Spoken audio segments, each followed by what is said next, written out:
अत्यंत महत्त्वाचा प्रश्न आहे। सुषमाताई, आभार आपल्या प्रतिक्रियेसाठी। पुण्याचे पोलीस आयुक्त अमितेश कुमार बोलतायत, थेट जाऊ। तपास ईओडब्ल्यू कडे वर्ग करण्यात आलेले आहे। तपास अनुषंगाने पुढील कारवाई करण्यात येईल। या सगळ्यांची चौकशी केली जाणार आहे का? जे बरोबर आहे ना, बरोबर आहे। तहसीलदार यामध्ये आरोपी क्रमांक 1 आहे, इतर 8 आरोपी आहे।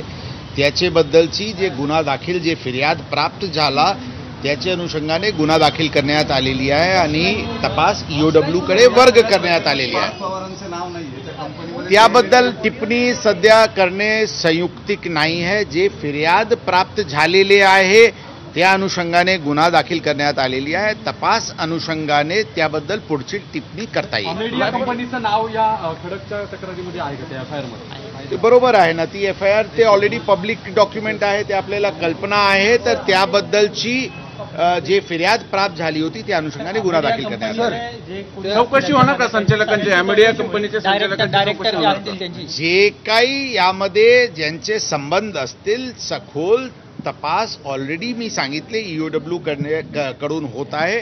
जे संबंधित या प्रकरणाची रिलेटेड डॉक्युमेंट्स आहे ते संबंधित सरकारी विभागाकडून घेऊन त्याचे पडताळणी केल्यानंतर याबद्दल पुढची रूपरेखा तयार करण्यात येईल। या कंपनीच्या काही पैशांचं काही इकडून तिकडून आवागमन झालं, त्याचं काही होणार का? ईडब्ल्यू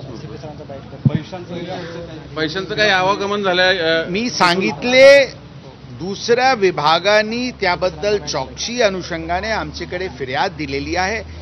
ते कागदपत्र सगळे प्रकारचे अवलोकन केल्यानंतर या तपासाचे पुढची रूपरेखा ठरवण्यात येईल। या कंपनीचे 99% भागधारक हे पार्थ पवार आहेत।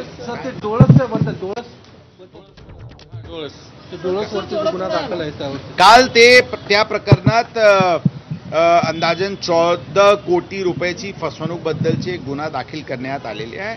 आज क्राईम ब्रांचची पथकनी काल रात्री आज सकाळी नाशिकवरून 3 आरोपी यांना ताब्यात घेतलेले आहे। ते आरोपी यांना इथे आणण्यात येत आहे। त्यांचे इंटरोगेशन आणि पुढील कारवाई ईओडब्ल्यू कडून होणार आहे। तपास ते पण ईओडब्ल्यू कडे